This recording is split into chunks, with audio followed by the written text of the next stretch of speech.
ಮಗ ಇವರೇನಾ ಹೊರಗೆ ಬರೋದು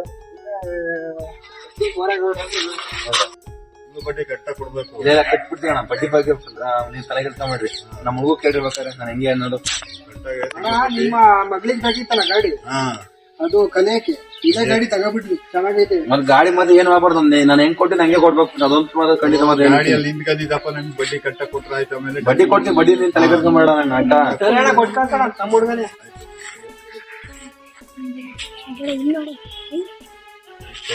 ಆಗಲ್ಲ ಆದ್ರೂ ನಮ್ಮ ಹುಡುಗನೇ ಅಲ್ವಾ ಕೊಡ್ತಾನೆ.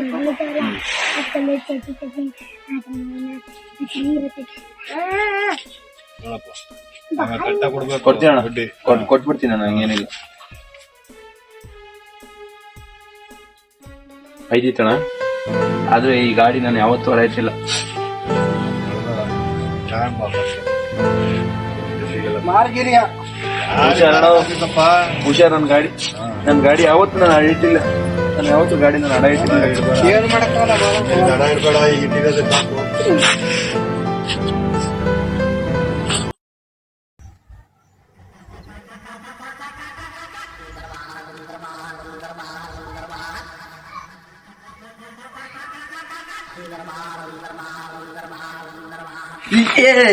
ಎರಡ್ ಸಾವಿರ ಆಗಿದ್ಬಿಟ್ಟೆ ನಾನು. ಸೂಪರ್.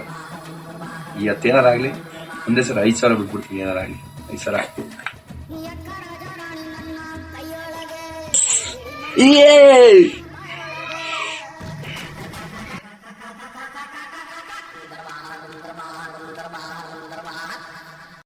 Few moments later.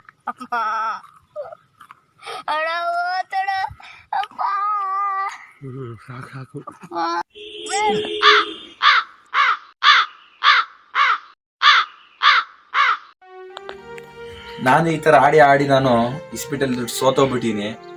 ನನ್ಗಾಗಿರೋ ಗತಿ ಬೇರೆ ಯಾರಿಗೂ ಆಗ್ಬೋದು ಅಂತ ನಾನು ಒಂದೆರಡು ಮಾತಾಡ್ತೀನಿ. ಈ ರೀತಿ ಸುಮಾರು ಜನ ಆಡ್ತಾರೆ ಆನ್ಲೈನ್ ರಮ್ಮಿ, ಲೂಡೋ, ಅದು ಸುಮಾರು ಆಡ್ತಾರೆ ಆನ್ಲೈನ್ ಅಲ್ಲಿ. ಆನ್ಲೈನ್ ಆಡಿ ದುಡ್ಡೆಲ್ಲ ಕಳ್ಕೊಂತಾರೆ ಮಕ್ಳು. ತಂದೆ ತಾಯಿಯರು ಓದಕ್ಕೆ ಅಂತ ದುಡ್ಡು ಇಟ್ಟಿರ್ತಾರೆ. ಮಕ್ಳು ತಿಂಡಿ ಬೇಕು, ಅದಕ್ ಬೇಕು, ಇದಕ್ ಬೇಕು, ಕಾಲೇಜ್ ಡೊನೇಷನ್ ಕಟ್ಬೇಕು ಇಸ್ಕೊಂತಾರೆ. ಆ ದುಡ್ಡು ತಗೊಂಡೋಗ್ಬಿಟ್ಟು ಫೋನ್ ಪೇ ಮಾಡ್ಕೊಂಡು ಆನ್ಲೈನ್ ರಮ್ಮಿ ಆಡ್ತಿದ್ದಾರೆ. ದುಡ್ಡು ಬರುತ್ತೆ ಒಂದ್ ದಿವಸ, ಇನ್ನೊಂದ್ಸ ದುಡ್ಡು ಹೋಗುತ್ತೆ. ಬರೋ ಆಸೆಗೋಸ್ಕರ ಆಡ್ತಾರೆ ಜನಗಳು. ಹಂಗಾಗಿ ನಾನು ಹೇಳೋದು ಇಷ್ಟೇ, ಈ ರಮ್ಮಿ ಯಾವತ್ತೂ ಆಡಕ್ ಹೋಗ್ಬೇಡಿ. ಇದು ಕೆಟ್ಟದ್ದು, ಇದು ಅಲ್ಲ, ಒಳ್ಳೇದಲ್ಲ. ಇದು ನಮ್ಮ ಮನೆ ಮಠ ಎಲ್ಲ ಹಾಳು ಮಾಡ್ಬಿಡುತ್ತೆ, ಮಾರ್ಕೊಂಬಿಡೋ ಸ್ಥಿತಿ ಬಂದ್ಬಿಡುತ್ತೆ. ನನ್ಗಾಗಿರೋ ಗತಿ ಬೇರೆ ಯಾರಿಗೂ ಆಗ್ಬಾರ್ದು ಅನ್ನೋದು 2 ಮಾಹಿತಿ ಹೇಳ್ತೀನಿ ನಿಮ್ಗೆ. ಈ ತರ ಯಾರಿಗೂ ಆಗ್ಬಾರ್ದು.